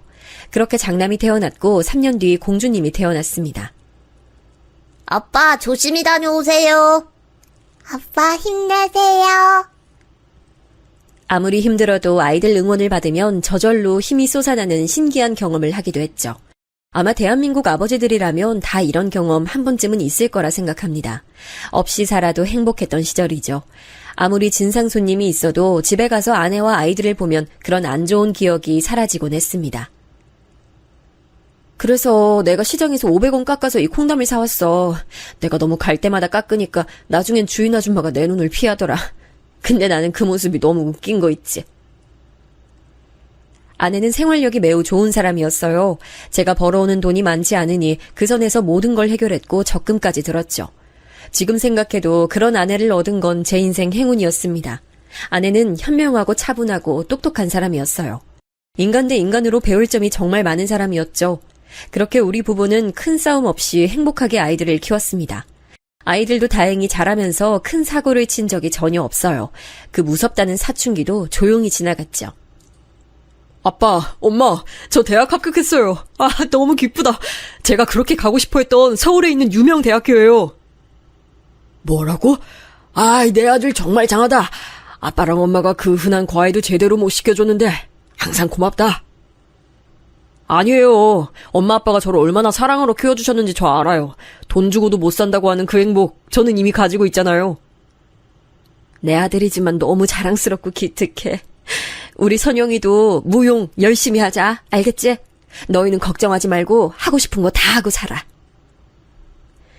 저는 전생에 어떤 삶을 살았기에 이런 보물 같은 아내와 아이들을 얻었는지 모르겠어요. 장남은 공부를 매우 잘했습니다. 다른 아이들처럼 고급 과외를 시켜주지 못해 항상 미안했어요. 하지만 보란듯이 혼자 공부해서 서울에 있는 유명 대학에 입학했죠. 딸은 무용을 어렸을 때부터 잘하고 좋아했어요. 그래서 무용을 전공하고 있었죠. 제가 아무리 택시를 몰며 힘들게 일하다가도 아이들을 생각하면 갑자기 힘이 났습니다. 그만큼 우리 가족은 서로를 믿고 의지하고 사랑했어요. 그때 저는 제 인생이 평생 걱정 없이 흘러갈 거라 생각했네요. 하지만 그 생각은 정확히 아들이 대학에 입학했던 여름에 깨졌습니다. 그날은 눈을 떠보니 병원이었습니다. 고속도로를 달리고 있었는데 아주 큰 트럭과 부딪혔던 기억이 마지막이었죠. 여보, 이게 무슨 일이야? 나 당신 죽는 줄 알았어. 당신 지금 한 달 만에 눈 뜬 거 알아? 깨어나줘서 너무 고마워. 살아줘서 고마워. 나 당신 없인 하루도 못 살아. 아내가 눈뜬 저를 부여잡고 울고 있었어요. 정신 차리니 갑자기 온몸에 고통이 오더라고요. 근데 무언가 감각이 이상하다고 느껴졌죠. 허전한 느낌이 들었고 있어야 할 게 없었습니다. 이상한 느낌에 고개를 들어 다리를 봤더니 제 오른쪽 다리에 깁스가 되어 있었어요. 의사가 들어와 제 몸에 관해 설명했습니다. 일단 환자분 깨어나신 것부터가 기적이에요. 아내분이 지극정성으로 기도하시더니 결국 깨어나셨네요. 근데 안 좋은 소식이 있습니다. 지금 보시면 아시겠지만 오른쪽 다리를 절단하게 됐습니다. 저희도 최대한 건들고 싶지 않았는데 사고가 워낙 커서 안타깝습니다. 의사 말을 들어보니 제 사고는 생각보다 아주 큰 사고였어요. 목숨이 살아있는 게 오히려 신기할 정도의 큰 사고라고 하더라고요. 제가 병원에 입원했을 동안 아내가 옆에서 그렇게 돌봐줬다는 소리를 듣고 얼마나 미안하고 고마웠는지 모릅니다. 하지만 그런 마음과 동시에 막막함도 함께 왔어요. 저는 직업이 택시기사였잖아요. 사실상 직업을 잃은 거였죠. 물론 재활훈련하고 의족차면 운전이 가능할 수도 있었어요. 하지만 너무 큰 사고라 자동차 타는 것 자체가 무서워져서 심리적으로 힘들었습니다. 또한 다리뿐만 아니고 허리와 어깨까지 성한 곳이 한 곳도 없었어요. 그때부터 우리 가족은 매우 힘들어졌습니다. 아빠, 엄마가 밥 차려주고 갔어. 같이 밥 먹자. 나는 밥 먹고 도서관 가서 공부하고 올게요. 선영아, 아빠가 미안하다. 우리 딸 무용도 포기했다며. 아빠가 사고만 안 당했어도 우리 딸 하고 싶은 거 하고 살았을 텐데. 너무 미안해. 아빠, 그런 소리를 왜 해? 나 괜찮아. 무용은 나중에 취미로 하면 되잖아요. 아빠는 내 걱정 말고 아빠 몸 재활 신경 써요. 딸은 그렇게 본인이 원하던 무용을 그만뒀어요. 현실적으로 제가 벌어오는 돈이 없어서 아내가 밖에서 일하기 시작했거든요. 아내는 닥치는 대로 식당 가서 설거지부터 시작했습니다. 근데 제가 병원에 다녀야 하니까 많은 시간을 낼 수도 없었어요. 제가 휴학하고 돈 벌어서 조금이라도 집에 생활비 보탤게요. 현실적으로 우리가 어떻게든 가족이니까 똘똘 뭉쳐야죠. 안 그래요? 그렇게 말해주니 아빠가 고맙고 미안하다. 우리 가족이 화목해서 얼마나 다행인지 모르겠어. 장남까지 휴학해서 돈을 벌며 생활비를 보태도 턱없이 부족했어요. 병원비가 생각보다 많이 들었거든요. 그리고 장남이 군대에 가자 현실적으로 더 어려워지기 시작했습니다. 결국 딸은 고등학교를 졸업하고 대학에 가지 못했어요. 바로 동네에 있던 옷가게에 취직해서 돈을 벌었죠. 저는 그런 가족들을 보며 죄책감에 사로잡혔습니다. 물론 저도 사고 피해자였고 제가 잘못한 부분은 없었지만 그냥 미안했어요. 그렇게 가족들은 서로를 위해 버티고 버텼습니다. 특히 아내가 고생을 많이 했죠. 아내는 설거지부터 건물 청소, 그리고 남의 집 가정부 생활까지 하며 장남 대학 학자금을 벌었습니다. 그렇게 아들은 아내와 딸이 벌어온 돈으로 대학 학자금을 해결했고 졸업하고 바로 대기업에 취직했어요. 아들이 취직하고 얼마 가는 용돈을 줬는데 그것도 결혼하면서 며느리 반대로 생활비를 받지 못했습니다. 제가 오늘 제보하는 사연에서 며느리가 사실 주인공인데요. 저는 아들이 처음에 며느리를 데려왔을 때 마음속으로 반대했어요. 물론 사람이 겉모습만 보고 판단하면 안 된다고 하지만 아주 밝은 노란 머리에 진한 화장과 심지어 문신까지 있었거든요. 며느리는 딸이 일하던 가게의 직원이었어요. 아들이 종종 딸이 퇴근할 때 데리고 가곤 했었거든요. 나중에 들어봤더니 며느리가 아들에게 첫눈에 반했다고 하더라고요. 장장 4년이나 쫓아다녀 아들의 마음을 얻었다는 말에 많이 당황했습니다. 나는 사실 세연이 잘 모르겠어. 일할 때도 좀 여우 같은 모습이 있었거든. 물론 오빠한테는 성격 죽이고 잘하는 것 같긴 하던데. 그래도 가족 되는 거니까 너무 미워하진 마. 알겠지? 그래도 오빠랑 둘이 서로 좋아 죽더라. 아들에게 워낙 해준 게 없으니 아들이 좋다고 하는 건 다 들어주고 싶었어요. 또 결혼한다고 현실적으로 우리가 아들에게 집을 해줄 수가 없었거든요. 남자가 결혼할 때 집을 해가는 게 당연했던 시절이라 더욱 미안했습니다. 며느리의 친정도 넉넉하지 않은 편이라 아들 부부는 작은 단칸방에서 신혼을 시작했죠. 저도 마음속으로 미안한 마음을 가지고 있었는데 아내는 그게 몹시 신경 쓰였나 보더라고요. 다행히 같은 동네에 살았는데 아내는 시간이 나면 직접 아들 집에 가서 집안일을 해주곤 했습니다. 저는 이 사실을 모르고 있었는데 나중에 알게 됐어요. 굳이 당신이 가서 청소까지 해줄 필요가 있어? 당신 몸만 아프잖아. 며느린 그리고 지금 직업도 없이 집에 있던데 자기가 알아서 하지 않을까? 우리가 해준 게 전혀 없잖아. 이렇게 해야 내가 마음의 짐이 없을 것 같아 그래. 그리고 며느리 살림 실력이 좋지가 않더라. 해주니까 좋아하던데? 아내는 우리가 장남 부부에게 해준 게 없다는 게 마음에 걸렸나 보더라고요. 한편 저는 사고 이후에 제대로 된 일자리를 잡지 못하고 있었어요. 다시 운전대를 잡는 것은 트라우마 때문에 너무 무서웠고 다른 일을 제대로 하고 싶어도 다리가 아파서 할 수가 없었습니다.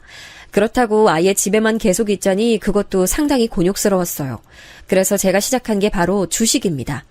아내가 돈을 밖에서 벌어올 때 조금씩 아주 소액이지만 용돈을 주곤 했어요. 그러면 저는 그 돈을 모아다 주식을 시작했죠. 아내도 제가 주식한다는 사실은 알았는데 꽤 진지하게 하는 건 모르고 있었습니다. 그렇게 시간이 지나 딸도 짝을 만나 결혼하게 됐어요. 대학을 가지 못하고 동네에서 옷가게와 화장품 가게에서 일했던 딸은 손님으로 만난 사위와 결혼했습니다. 매우 듬직하고 우직한 청년이었어요. 다른 건 몰라도 선영이가 굶고 사는 일은 전혀 없게 만들겠습니다. 저 말에 아내와 저는 바로 결혼 허락을 했죠. 아들 부부에게 해준 것이 없는 것처럼 딸 부부에게도 해준 게 전혀 없었어요. 다행이라면 사위 집안은 우리 집보다 더 여유가 있다는 거였습니다. 그래서 비교적 아들 부부보다는 더 넉넉하게 시작했죠. 그래도 우리 애들이 언제 이렇게 자라서 결혼도 다 하고 다 컸어. 안 그래 여보? 그러니까 애들 3, 4살 때가 눈에 훤한데 언제 커서 결혼까지 하는 거야. 저는 자식 둘이 결혼하니 이제 조금 마음이 놓였어요. 하지만 지금부터가 시작이었습니다. 며느리와 딸이 원래 서로 아는 사이라고 했잖아요. 여기서 갈등이 있었어요. 아내 성격상 며느리에게 시집살이를 시키는 사람은 아니었습니다. 물론 그렇다고 딸이 며느리를 괴롭히지도 않았어요. 문제가 되는 부분은 바로 딸의 시댁에서 챙겨주는 것들이었어요. 아가씨, 이거 비싼 제품 아니에요? 저도 이거 사고 싶었는데 못 샀어요. 아, 이거 시어머니가 선물해 주셨어요. 육아용품은 대부분 시댁에서 도움받고 있어요. 진짜 감사한 분들이죠. 부러워요. 저도 시댁에서 지원받을 수 있었으면 얼마나 좋을까요? 아, 그런가요? 조금 듣기 민망해요. 딸과 며느리가 만나면 저런 대화가 주였어요. 나중에 딸은 불만이 생겨 며느리가 없을 때 저와 아내에게 불만을 토로하기도 했습니다. 우리 집 사정 다 알고 결혼한 것도 새언니잖아. 뭐가 그렇게 불만인지 모르겠어. 그럼 돈이 그렇게 좋으면 자기가 나가서 일하면 되는 거 아니야? 오빠가 벌어오는 돈 집에서 가만히 있으면서 왜 저래? 애를 키워야 돼서 그런가? 그래서 나도 며느리 볼 때마다 미안한 마음이 들어. 해주지 못한 죄책감도 있고. 나는 엄마가 그럴 때마다 이해가 안 가. 넉넉하게 해주는 사람이 더 적은 거 아니야? 그리고 아이 얘기도 나와서 그런데 엄마 쉬는 날마다 새언니가 봐달라고 하잖아. 난 그것도 싫어. 그럼 자긴 뭐 하는데? 실제로 아내는 며느리가 아이를 봐달라는 부탁하면 다른 것도 제쳐두고 돌봐줬어요. 아내가 워낙 아이를 좋아하기도 했고 또 며느리가 싫어할 만한 짓을 안 했거든요. 시간이 지나며 딸과 며느리의 갈등은 고조됐습니다. 새언니가 이번 명절 때는 자기 친정 식구들 데리고 제주도 간다고 했다며. 그럼 엄마랑 아빠는? 솔직히 새언니가 아빠 데리고 산책이라도 간 적 있어? 나 내 눈으로는 한 번도 못 봤어. 그런 사람이 자기 식구는 엄청 챙기네. 그거 다 우리 오빠 돈 아니야? 선영아, 네가 참아. 엄마도 그건 속상한데 뭐라 할 말이 없어. 본인들은 사이가 좋으니까 된 거지. 그래도 네 오빠한텐 잘하니까 우리가 참자. 딸의 말처럼 며느리는 제가 다리가 불편해도 한 번도 밖에 나갈 때 살갑게 제 휠체어를 밀어준 적이 없었어요. 물론 저도 제가 직접 하거나 아내가 해주는 게 더 편했습니다. 하지만 시도도 하지 않는 걸 보고 속상한 마음이 있긴 했어요. 이런 갈등이 고조되던 가운데 믿을 수 없는 일이 일어났습니다. 이때는 돌아서면 일이 생겨서 심적으로 너무 힘든 날들이었어요. 바로 아내가 어느 날 갑자기 쓰러졌습니다. 무슨 정신으로 병원에 갔는지도 모르겠어요. 제 다리도 불편한데 울면서 손을 떨며 딸과 아들에게 전화했습니다. 위암 말기입니다. 항암에도 살아날 가능성이 매우 적어요. 남은 기간은 3개월입니다. 맙소사. 안 돼요, 선생님. 제발 살려주세요. 이 사람 평생 고생만 했어요. 제발요. 안 돼. 아내는 뜻밖의 결과를 받았는데 바로 위암 말기였어요. 제가 다치고 나서 하루도 제대로 쉰 적이 없는 아내는 암이란 끔찍한 상황에 놓였죠. 처음엔 믿기지 않아 얼마나 울었는지 몰라요. 여보, 그만 울어. 당신이 잘못한 게 뭐가 있어. 난 괜찮아. 그렇게 힘들어하면 나 진짜 하늘 가면 그땐 어떡하려고 그래. 마음 강하게 먹어야지. 내가 당신에게 해준 게 없어서 그래. 평생 나 때문에 고생만 하다가 가잖아. 너무 미안해. 그렇게 아내가 암이란 소식을 듣고 지극정성으로 아내를 간호했어요. 제가 사고가 나고 아내가 저한테 했던 것처럼 저도 최선을 다했습니다. 새언니 너무한다. 나 같으면 하루라도 와서 엄마 돌볼 것 같은데. 엄마가 새언니 결혼하고 한동안 집에 가서 집안일 했던 거 알지, 아빠? 그 이후로 아기도 봐주고 얼마나 최선을 다했는데 어쩜 사람이 저래? 아빠도 그건 속상하더라. 하다못해 아들은 와서 보던데 뭐 자기 엄마가 아니라서 그런가. 그런데 뭐라 하면 그거대로 일이니까 일단 네 엄마가 우선이라 꾹 참는 거지. 그나저나 김서방한텐 너무 고마워. 장모님이 아프신데 이 정도는 당연한 거죠. 아무것도 아니에요. 그리고 장인어른, 이건 제 마음이니 받아주세요. 아니, 이게 뭐야? 아이, 내가 김서방한텐 너무 미안해서 얼굴을 들 수가 없어. 너무 고마워. 우리 딸하고 결혼한 것도 고마운데 이렇게 계속 용돈을 챙겨주다니. 꼭 나중에 갚을게. 에이, 바라고 그러는 거 아니라는 거 아시잖아요. 저는 괜찮습니다. 장모님도 장모님이지만 장인어른 건강도 챙기셔야죠. 아내가 쓰러지고 사위와 며느리의 행동이 너무 차이가 많이 났어요. 집에서 가정주부로 있는 며느리는 병원에 얼굴을 비춘 적이 없는 반면에 사위는 일하면서도 틈틈이 찾아왔죠. 아버님, 제가 아이가 요즘 시험기간이라 바빠서요. 이해하시죠? 애아빠가 본인이 간다길래 저는 집에 있기로 했어요. 어머님 건강 어떠세요? 안 그래도 내가 말하려고 했는데 아내가 손자를 보고 싶어해. 데리고 와줄 수 있니? 아, 네. 남편한테 말해서 데리고 가라고 할게요. 제가 좀 바빠서요. 저도 찾아뵙고 싶은데 유독 요즘 약속이 많아요. 또 친정에 일도 생겼고요. 아, 애아빠한테 말하지 마세요. 그러니? 그래도 네 시엠이 얼마 남지 않았어. 와서 얼굴이라도 비추는 거 어떠니? 시간 내서 가보도록 할게요. 아버님, 저 바빠서요. 이따 다시 연락할게요. 실제로 아내는 얼마 남지 않은 것이 제 눈에도 보일 정도였어요. 그러면서 손자들을 많이 눈에 담고 싶어 했죠. 딸은 손녀를 데리고 자주 왔는데 며느리는 본인도 잘 오지 않으니 손자를 데리고 오지도 않았어요. 결국 아들이 데리고 오곤 했습니다. 저도 이때 며느리에게 많이 실망했지만 어쩔 수 없었어요. 아내가 살 수 있는 날이 얼마 남지 않았으니 아내가 우선이었죠. 그리고 아내는 의사의 말대로 3개월 후 하늘로 가게 됐습니다. 여보, 내가 너무 미안해. 미안해. 당신은 나 만나서 고생만 하다 가네. 내가 미안해. 엄마 하늘에서 우리 기다리고 있어. 우리 나중에 만나면 행복하게 살자. 미안해. 엄마, 이제 조금 살 것 같은데 효도해야 되는데 안 돼, 엄마. 아내가 하늘로 가고 우리 가족은 단체로 슬픔에 빠졌어요. 무슨 정신으로 아내 장례를 치렀는지 모르겠습니다. 제 인생에서 가장 힘든 시기가 바로 아내의 죽음을 보내던 시간이에요. 아내와 함께했던 모든 시간이 생각났죠. 신혼 때부터 아이들을 키웠던 기간들과 또 사고 이후에 고생했던 게 머릿속을 스쳐 지나갔습니다. 단 한 번도 저에게 큰 소리를 내지 않았던 천사 같은 아내를 생각하니 가슴이 아팠죠. 택시기사로 돈을 벌 때는 적은 돈을 가져다 줘도 한 번도 불평하지 않았습니다. 이런 사람 만나서 가정을 이뤘다는 게 자랑스러웠죠. 제가 다치고 나서도 집에서 우울하게 있을까봐 매일 데리고 나갔거든요. 그런 아내가 옆에 없다는 사실을 깨달으니 하염없이 눈물이 났습니다. 그리고 아내가 떠나고 저는 심하게 방황했어요. 아들도 딸도 결혼해서 나갔으니 집에 혼자 남겨졌잖아요. 아마 제 몸이 멀쩡해도 견디기 힘들었을 텐데 다리까지 이 모양이니 너무 힘들었어요. 밥이 넘어가지도 않아서 술로 연명했습니다. 그러다 슬픔을 못 이기고 쓰러지는 날이 많아졌어요. 아빠! 엄마 떠났는데 아빠까지 이러면 우린 어떡해! 제발 정신 차려. 나 너무 속상해. 아빠, 술 그만 드세요. 물론 마음은 이해 가지만, 안 되겠다.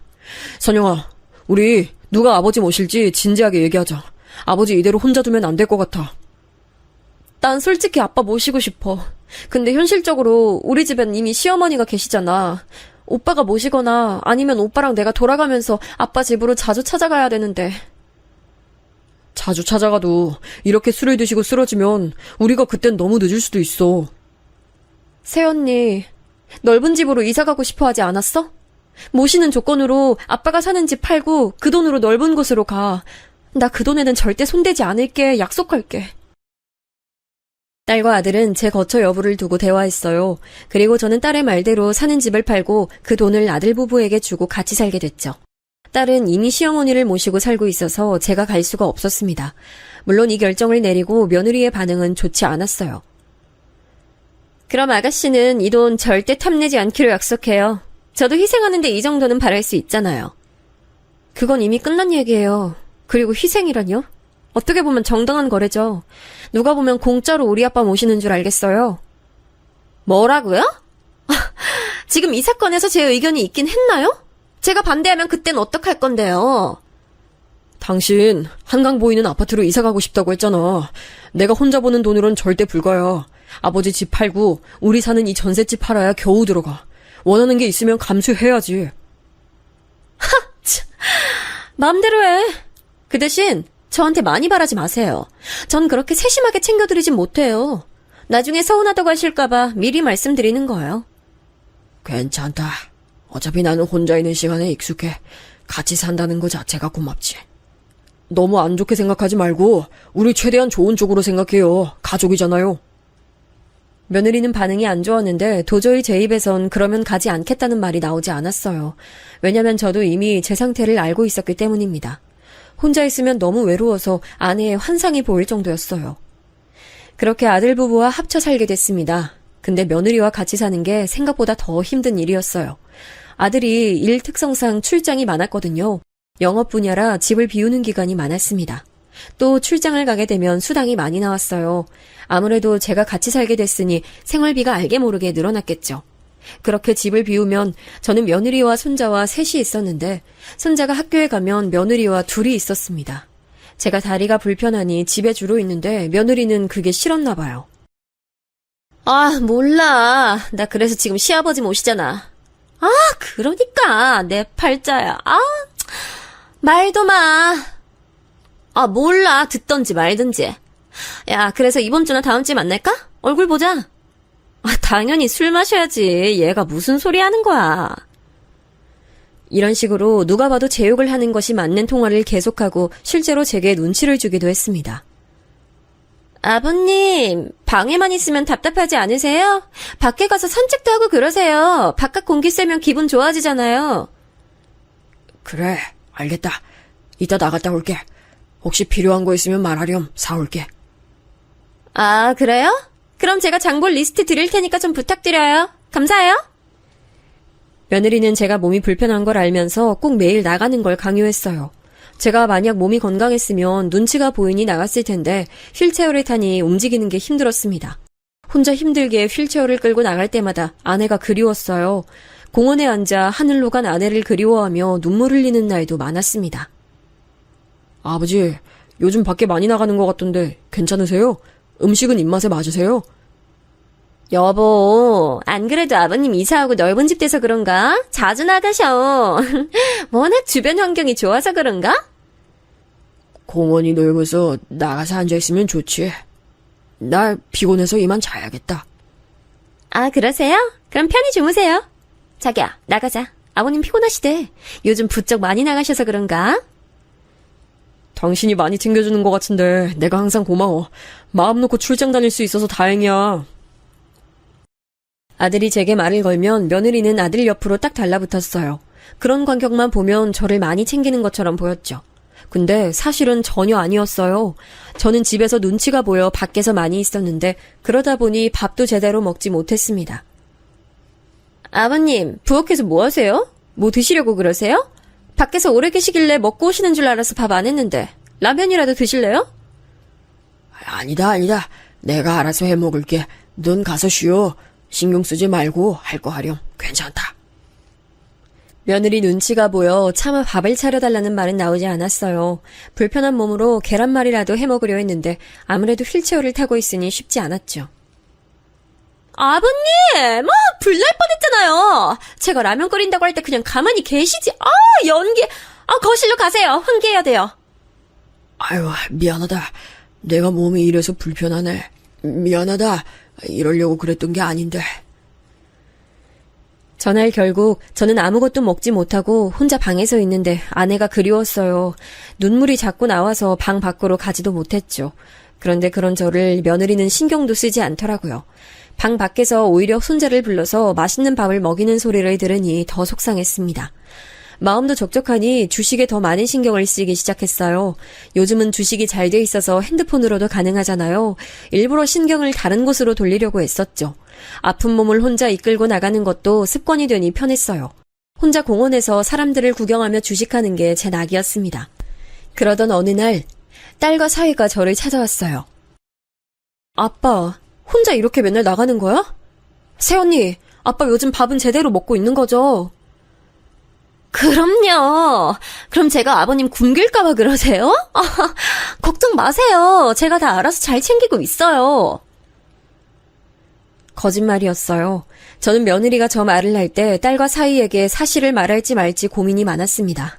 하지만 하지 않았어요. 저 때문에 가족 사이에 분란이 생기는 걸 원하지 않았거든요. 며느리는 딸이 다녀가면 노골적으로 불편한 티를 제게 내곤 했습니다. 혹시 아버님 아가씨랑 연락 자주 하세요? 제가 아버님한테 안 나가면 절대 안 된다고 한 적은 없잖아요. 아버님이 나가서 안 들어오시는 건데. 나는 딸하고 사위, 아들한테도 불만 말한 적 없어. 그럼 다행이네요. 근데 아버님, 제가 옆집 수지 엄마한테 들었는데요. 요즘 요양원이 그렇게 잘 돼 있다고 하더라고요. 그래? 그렇구나. 네. 뭐 들어보니까 오히려 혼자 이렇게 아버님처럼 집에 계시는 것보다 친구들도 있으니까 활발하게 지낼 수 있더라고요. 며느리는 어느 순간부터 노골적으로 요양원 얘기를 꺼냈어요. 저는 며느리가 그렇게 말하면 일부러 저도 가고 싶다거나 그런 말을 절대 하지 않았습니다. 혹시라도 그런 말을 꼬투리 잡아 보낼 수도 있으니까요. 그러면서 속으로 억울한 마음이 점점 생겼어요.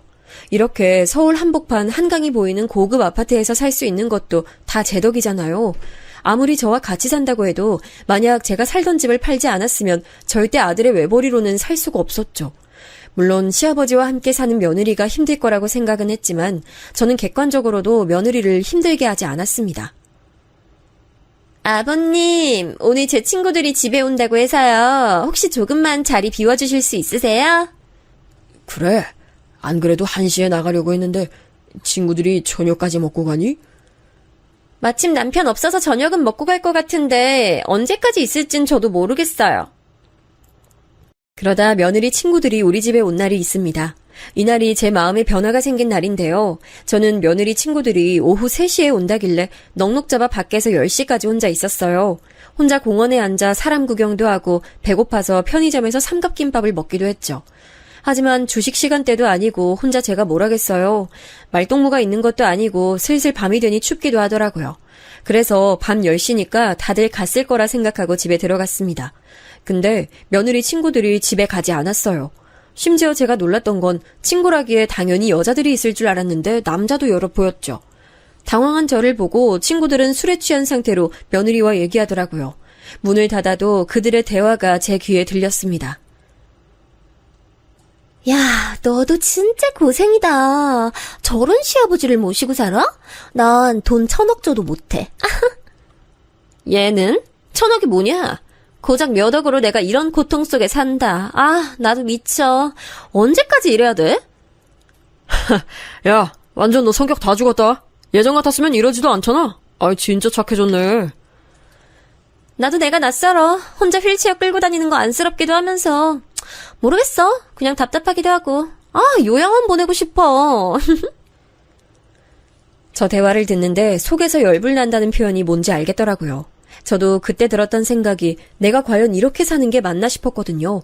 혼자 외롭게 고시원에 살아도 이것보다 마음이 편할 것 같았습니다. 그런데 술에 취한 채로 본인 친구들과 밤새 저러는 걸 보니 참을 수 없었어요. 제가 더 화가 났던 건 손자가 아직 초등학생이라는 점이었죠. 엄마가 원래도 저렇게 친구들을 집으로 불렀다고? 할아버진 전혀 몰랐어. 네, 할아버지랑 살기 전에도 아빠 없는 날엔 맨날 저랬어요. 가끔 10,000원 주면서 밖에서 최대한 늦게까지 있으라고 했어요. 그래서 다 놀았는데도 집 못 들어가고 놀이터에 앉아있기도 했어요. 저는 손자의 말을 듣자 참을 만큼 참았다는 생각이 들었습니다. 그렇게 다음 날이 됐어요. 아, 머리 아파. 어머, 아버님 안 나가셨어요? 언제 나가시라고요? 저 청소해야 되는데. 내가 알아서 하마. 어제 정연이 말 들으니까 이런 적이 꽤 있다고 하더라. 동네 사람들 보는 눈도 있는데. 그건 제가 알아서 해요. 제가 맨날 친구들 부르는 건 아니잖아요. 아버님도 만약 친구들이 있었으면 저처럼 초대하고 그러셨겠죠. 이렇게 밤새 술 마시며 놀진 않았을 거야. 대학생도 아니고 애도 있잖니. 지금 아버님 저한테 잔소리 하시는 거예요? 저 그럼 속상해요. 아버님 모시고 사는데 그런 말 듣는 거 상당히 불편해요. 며느리는 제게 대놓고 불만을 말하기 시작했어요. 무슨 정신으로 들었는지도 모르겠습니다. 아버님하고 같이 살면서 제가 밥도 더 하고 청소도 신경 쓰고 특히 화장실이요. 또 빨래도 그렇고 제가 희생하고 있는 거 모르세요? 아버님이 저한테 그러시면 안 되죠. 난 지금 네가 무슨 소리를 하는지 모르겠다. 집안일은 사람 일주일에 한 번씩 부르면서 무슨 네가 다 아는 것처럼 말하니. 내가 아무리 밖에 매일 나가도 알 건 다 알아. 근데 그게 아버님 돈으로 하는 건 아니잖아요. 제가 봤을 때 아버님은 심심하신 것 같아요. 그러니까 저한테 이러시죠. 맞죠? 요양원 어떠세요? 네가 저번부터 요양원 얘기하는 의도를 나는 알아. 근데 이 집도 내 돈 지분이 더 많은데 네가 그런 소리를 해도 되는 거냐? 저는 살면서 남한테 화를 내본 적이 없어요. 그런데 그런 저를 화내게 만든 며느리도 참 대단하다는 생각이 들었습니다. 결국 며느리와 저는 대화가 싸움으로 번지게 됐어요. 자꾸 저한테 그러시면 제가 요양원 보낼 거예요. 요양원 가시면 친구분들하고 재밌게 놀 수 있어요. 아버님 오히려 좋으실걸요? 그렇게 좋은 요양원 그럼 네가 가라. 난 이 집에서 못 나가. 전 아픈 곳 없는데요? 아버님, 요즘은 예전처럼 며느리들이 참는 시대가 아니에요. 네가 뭘 참았다고 그래? 그리고 자꾸 돈 얘기하는데 그거 다 우리 아들이 혼자 열심히 번 돈이잖니? 그럼 저는 집에서 놀고 먹는 줄 아세요? 아기 키우고 아버님 돌보고 다 저도 할 일이 있는데 왜 그러세요? 그러면 아버님이 저한테 용돈을 좀 주세요. 아, 돈은 있으세요? 저도 며느리의 말에 결국 숨겨왔던 진실을 말하게 됐어요.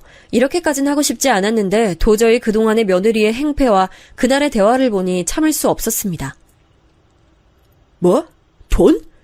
결국 돈 때문에 나한테 뜯어먹을 게 없으니까 네가 이러는 거네.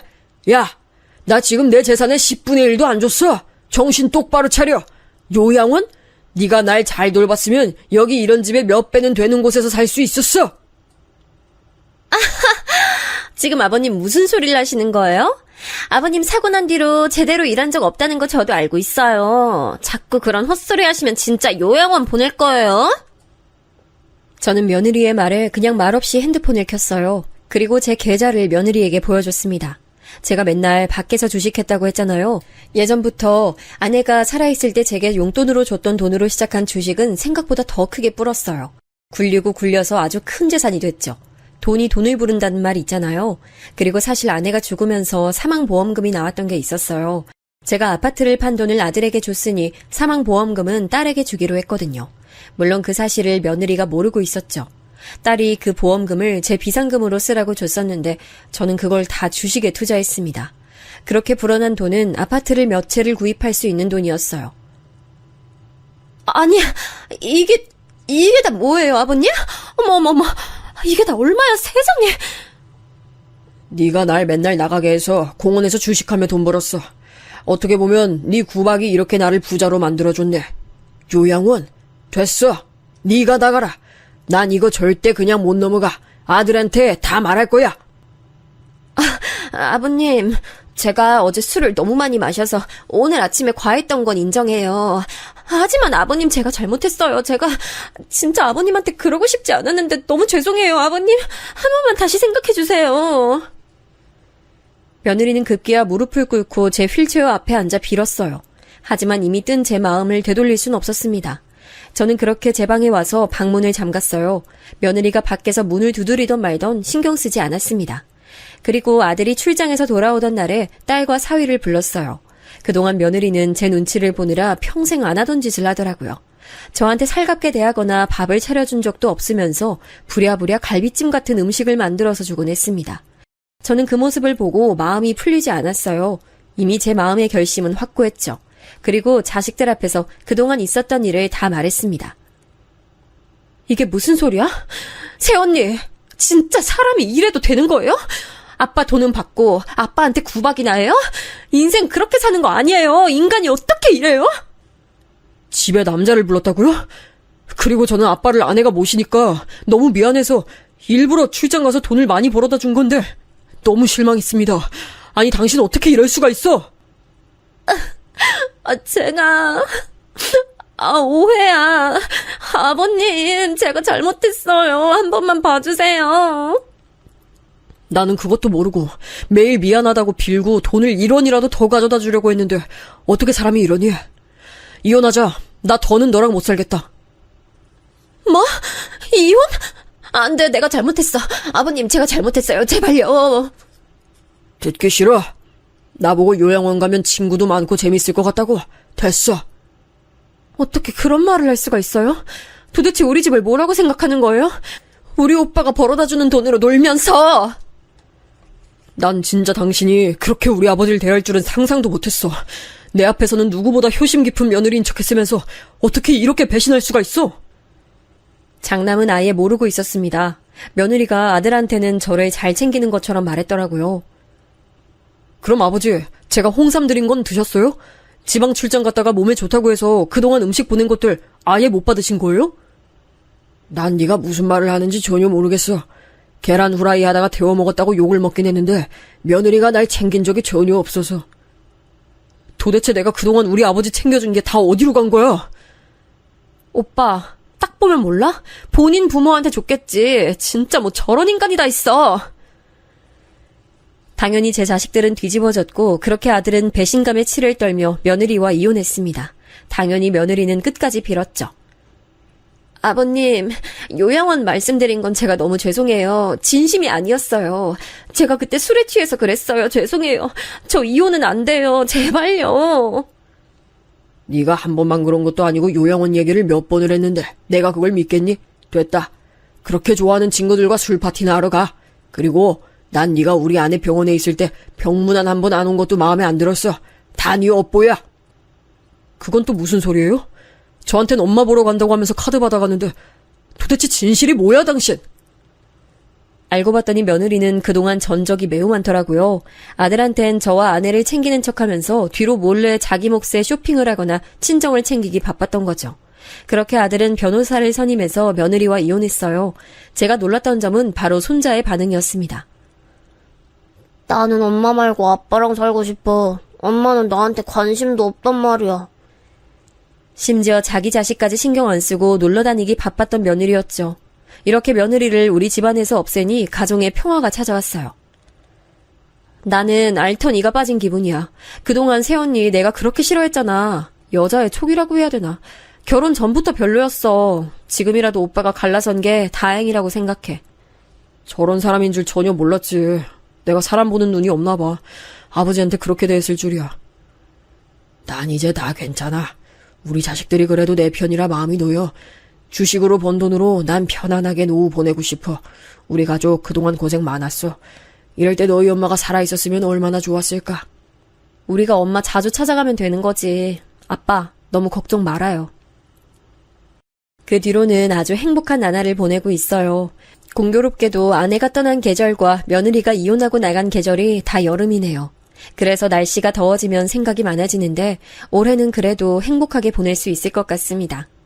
제가 준비한 사연은 여기까지인데 재밌게 들으셨는지 모르겠어요. 그랬다면 참 좋을 것 같네요. 저는 하늘로 간 아내가 유독 그리워 이번 주에 찾아가려고 합니다. 이번 주엔 이런 얘기 저런 얘기 주고받을까 해요. 아내가 하늘에서 보고 있다면 좋겠네요. 말만 해도 참 그리워지는 아내예요. 지금까지 길다면 길었을 텐데 제 넋두리 끝까지 들어주셔서 정말 감사합니다. 다들 건강 조심하고 항상 행복한 나날만이 있길 기원할게요. 소중한 사람과 그 행복 나눌 수 있길 바라겠고요. 그럼 안녕히 계세요.